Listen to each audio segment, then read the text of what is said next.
Only তো বাইবেলের আরেকটি পর্বে আপনাকে স্বাগতম। আপনার বিশ্বাসের বর্তমান স্তর কি? আপনি যদি বিশ্বাসের পরিমাপ সিরিজটি অনুসরণ করে থাকেন, তবে বিশ্বাসের পরিমাপ কথাটির অর্থ বুঝতে পারবেন। আজ বিশ্বাসের পরিমাপ সিরিজের শেষ পর্ব। আসুন বিশ্বাসের ঈশ্বর প্রীতিকর পঞ্চম স্তরে অনুগ্রহ লাভ করি। ১ যোহন ৩:২১-২২। প্রিয় ভাইয়েরা, যদি আমাদের হৃদয় আমাদের দোষী না করে, তবে ঈশ্বরের সামনে আমাদের আস্থা থাকে, এবং আমরা যা কিছু চাই তা তার কাছ থেকে পাই, কারণ আমরা তার আদেশ পালন করি এবং তার দৃষ্টিতে যা সন্তোষজনক সেই কাজগুলোই করি। যখন আপনার বিশ্বাস ঈশ্বরকে গভীরভাবে ভালোবাসার চতুর্থ স্তরকে অতিক্রম করে, তখন আপনি বিশ্বাসের পঞ্চম স্তরে প্রবেশ করেন, যে স্তরটি ঈশ্বরকে সন্তুষ্ট করে। বিশ্বাসের এই স্তরটি ঈশ্বরকে গভীরভাবে ভালোবাসে, তার হৃদয় ও ইচ্ছাকে বোঝে এবং তার কাছে নিজেকে সমর্পণ করে, যা ঈশ্বরকে সন্তুষ্ট করে। এ কারণেই বিশ্বাসের পঞ্চম স্তরকে ঈশ্বরকে সন্তুষ্টকারী বিশ্বাস বলা হয়। সন্তানরা হয়তো বলতে পারে যে তারা তাদের বাবা-মাকে ভালোবাসে, কিন্তু তারা যে তাদের বাবা-মায়ের কথা পুরোপুরি মেনে চলে তা বিরল। কিছু শিশু বিদ্রোহী হয় বা বিপথে চলে যায়, আবার অন্যরা কেবল বাধ্য হয়েই মানে। কিছু শিশু কর্তব্যবোধ থেকে মানে, যদিও তাদের এই আনুগত্য মন থেকে আসে না। যে শিশু তার বাবা-মাকে সত্যিই ভালোবাসে, সে স্বেচ্ছায় মানে এবং কষ্টের পরিবর্তে সান্ত্বনা দেয়া। ভালোবাসা যদি আরও গভীর হয়, তবে শিশুটি তার বাবা-মায়ের মনের কথা বোঝার চেষ্টা করবে এবং আনন্দ দেওয়ার জন্য মান্য করবে। এতে বাবা-মায়েরা কতটা আনন্দিত হবেন? যারা ঈশ্বরের "এটা করো, ওটা করো না, এটা রাখো, ওটা ত্যাগ করো" এই বাক্যগুলো সম্পূর্ণরূপে পালন করে, ঈশ্বর তাদেরও ভালোবাসার যোগ্য বলে মনে করেন। যখন আপনি ঈশ্বরের গভীর হৃদয় ও ইচ্ছা বুঝতে পারেন এবং সেই অনুযায়ী কাজ করেন, তখন তিনি অত্যন্ত সন্তুষ্ট হন। এর একটি প্রধান উদাহরণ হল আব্রাহামের, যিনি ঈশ্বরের আদেশ মেনে ইসহাককে হোমবলি হিসেবে উৎসর্গ করেছিলেন। বিশ্বাসের পঞ্চম স্তর কেবল ঈশ্বরের আদেশ পালন করাই নয়, বরং তার আদেশের পেছনের কারণ অনুধাবন করা এবং তিনি যা চেয়েছেন তার চেয়েও বেশি কিছু দিয়ে সাড়া দেওয়া। এটি মাঝে মাঝে অতিরিক্ত কাজ দেখানো বা গভীর ভালোবাসা নিবেদন করার বিষয় নয়, এটি হল প্রতিদিন সারাদিন ঈশ্বরকে সন্তুষ্ট করার এক অবিরাম আন্তরিকতা ও আকাঙ্ক্ষা। এই ভক্তি সময়ের সাথে সাথে কেবল বাড়তেই থাকে, এমনকি দশক বা শতাব্দী পেরিয়ে গেলেও।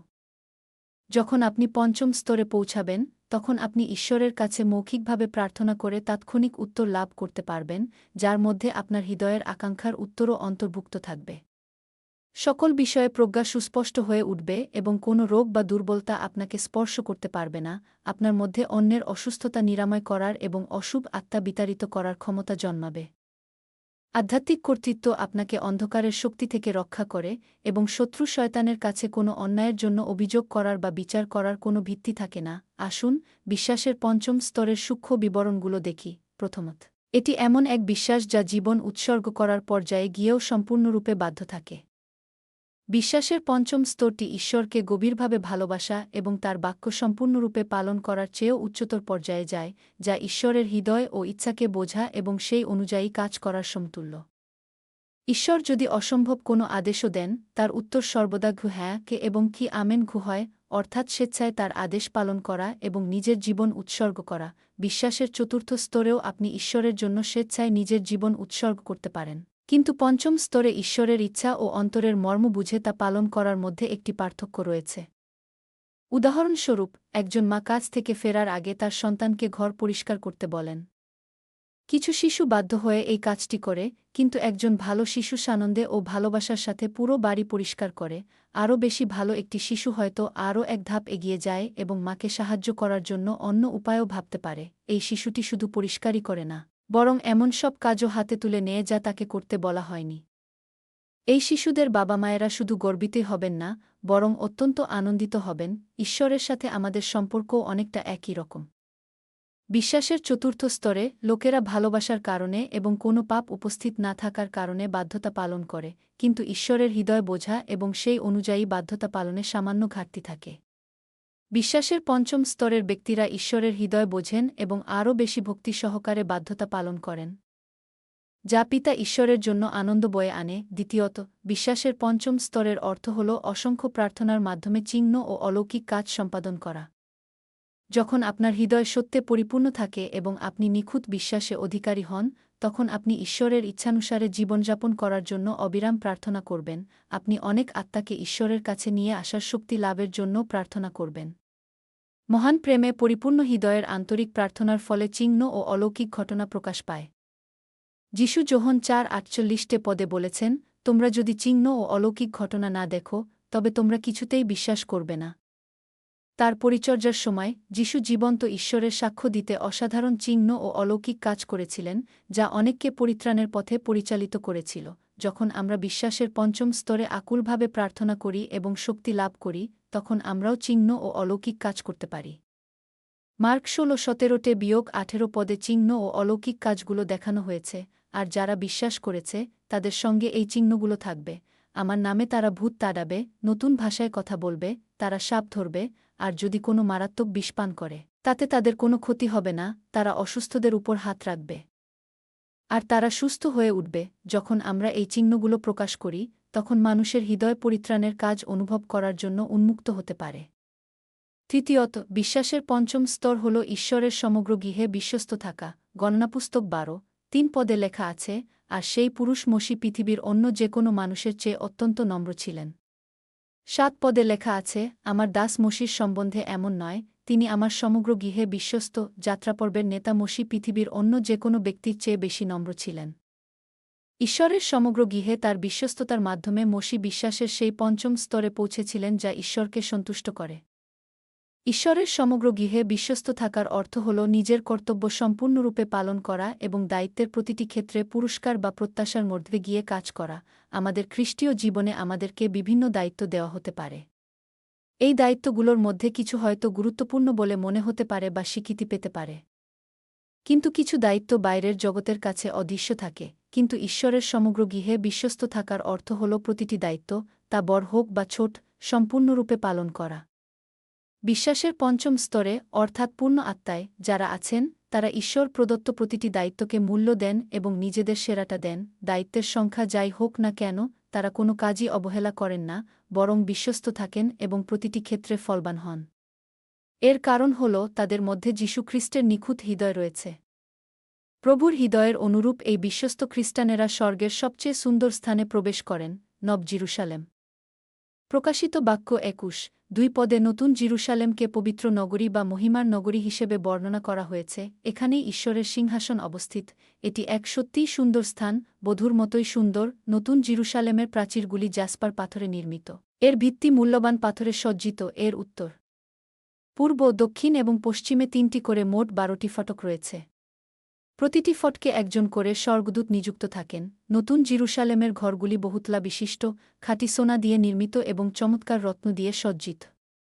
যদিও স্বর্গের তৃতীয় রাজ্যের ঘরগুলো খাঁটি সোনা ও রত্ন দিয়ে তৈরি, তবুও সেগুলো নতুন জেরুজালেম থেকে ভিন্ন। নতুন জেরুজালেম নানা প্রকার মূল্যবান পাথরে পরিপূর্ণ এবং তা থেকে দ্বিগুণ বা 3 গুণ বেশি আলো বিচ্ছুরিত হয়। নতুন জেরুজালেমের প্রত্যেক গৃহমালিকের আত্মার পূর্ণতা, বিশ্বস্ততা, পছন্দ এবং কর্মের স্তরের উপর নির্ভর করে সবকিছু ভিন্ন হবে। শুধু একটি ঘরের মহিমান্বিত আলো এবং সজ্জিত রত্নরাজির দিকে তাকালেই বোঝা যাবে সেই মালিক ঈশ্বরকে কতটা সন্তুষ্ট করেছেন। নতুন জেরুজালেমের পুকুর, বাগান, চিড়িয়াখানা, গল্ফ কোর্স এবং নাচের হোলের মতো বৈশিষ্ট্যগুলো সবই মালিককে প্রদত্ত ব্যক্তিগত সম্পত্তি। মেঘের রথও ব্যক্তিগত যানবাহন হিসেবে দেওয়া হয়। পৃথিবীতে আমরা যা কিছু কামনা ও আকাঙ্ক্ষা করতাম, কিন্তু প্রভুর খাতিরে তা ত্যাগ করেছি, ঈশ্বর সে সবই স্মরণ করেন এবং নতুন জেরুজালেমে আমাদের পুরস্কৃত, সান্ত্বনা ও প্রতিদান দেন। প্রকাশিত বাক্য 4:4 এ উল্লেখিত স্বর্ণমুকুট এবং 2 তিমথিয় 4:7-8 এ উল্লেখিত ধার্মিকতার মুকুট আরও অনেক মুকুটের সাথে দেওয়া হবে। স্বর্গদূতেরা তাদের প্রভুকে অনুসরণ ও সেবা করবে এবং প্রভুর সমস্ত ইচ্ছা ছায়ার মতো পূর্ণ করবে। সেবক স্বর্গদূতদের সংখ্যা নির্ভর করবে ব্যক্তিটি ঈশ্বরকে কতটা সন্তুষ্ট করেছে তার উপর। যারা প্রভুকে ভালোবাসে, পাপ ত্যাগ করে, তার বাক্য অনুসারে জীবনযাপন করে এবং ঈশ্বরের মহিমার জন্য তার সমস্ত গৃহে বিশ্বস্ত থাকে, ঈশ্বর তাদের সুন্দর স্বর্গীয় বাসস্থান ও পুরস্কার দান করেন। আপনি কি মনে করেন যে ঈশ্বর ন্যায়পরায়ণ নন? কারণ স্বর্গে ও মহিমায় মানুষের স্থান সমান নয়, বরং তাদের বিশ্বাসের স্তরের উপর নির্ভর করে তা ভিন্ন হয়। ঈশ্বর নিঃসন্দেহে ন্যায্য ও ন্যায়পরায়ণ। ঈশ্বর যিশুর বলিদানের দ্বারা রক্ষা পাওয়া ক্রুশের উপর থাকা চোরকে এবং প্রেরিত পৌলকে, যিনি নিজের জীবন দিয়ে সুসমাচার প্রচার করে শহীদ হয়েছিলেন, ভিন্ন ভিন্ন স্বর্গীয় পুরস্কার ও মহিমা দিয়েছিলেন। মথি 16:27 কারণ মনুষ্যপুত্র তার স্বর্গদূতদের সঙ্গে তার পিতার মহিমায় আসতে চলেছেন এবং তখন প্রত্যেককে তার কর্ম অনুসারে ফল দেবেন। 1 করিন্থীয় 15:41-42 সূর্যের এক মহিমা, চন্দ্রের অন্য মহিমা এবং নক্ষত্রদের অন্য মহিমা আছে, কারণ মহিমায় এক নক্ষত্র থেকে অন্য নক্ষত্রের পার্থক্য আছে। মৃতদের পুনরুত্থানও ঠিক তেমনি, তাকে বপন করা হয় নশ্বর দেহ হিসেবে, আর পুনরুত্থিত হয় অবিনশ্বর দেহ হিসেবে। আরও সুন্দর স্বর্গে প্রবেশ করার আকাঙ্ক্ষা করা এবং অসত্য ও পাপ বর্জন করার জন্য সচেষ্ট থাকা গুরুত্বপূর্ণ। যখন আমরা ঈশ্বরের মহিমা ও সুসমাচার প্রচারে আমাদের জীবন উৎসর্গ করি, তখন ঈশ্বর আমাদেরকে এই পৃথিবীর যেকোনো কিছুর চেয়ে বহুগুণ বেশি অনন্ত স্বর্গীয় পুরস্কার ও মহিমা দিয়ে পুরস্কৃত করবেন। আপনারা সকলে যেন প্রতিদিন পবিত্রতার সাথে জীবনযাপন করেন এবং আশীর্বাদপ্রাপ্ত খ্রিস্টান হয়ে ওঠেন, যারা সবচেয়ে সুন্দর স্বর্গ, নব জেরুসালেমে প্রবেশ করতে পারবেন। আমি আপনাদের জন্য প্রার্থনা করি। হে প্রিয় স্বর্গীয় পিতা, আপনি আমাদের জন্য এক সুন্দর স্বর্গ প্রস্তুত করেছেন। আপনি আমাদের এক সুন্দর স্থানে প্রবেশ করার জন্য রূপান্তরিত হতে আহ্বান করেছেন। আপনার ভালোবাসা স্মরণ করতে আমাদের সাহায্য করুন। আমরা যেন আমাদের পিতা ঈশ্বরের ইচ্ছা ভুলে না যাই এবং সর্বদা পবিত্র হওয়ার জন্য সচেষ্ট থাকি। প্রভুর প্রতি বিশ্বস্ত থাকতে এবং আপনার প্রস্তুত করা সেই মহিমান্বিত নগরীর জন্য আকাঙ্ক্ষা করতে আমাদের সাহায্য করুন। আমরা যেন প্রবল উৎসাহে ও শক্তিতে নতুন জেরুজালেমের দিকে ছুটে যাই এবং আমাদের নতুন শক্তিতে পূর্ণ করুন, যেন আমরা নতুন জেরুজালেমের প্রধান চরিত্র হয়ে উঠতে পারি। আমি আমাদের প্রভু যীশু খ্রিস্টের নামে ধন্যবাদ ও প্রার্থনা করি। আমেন।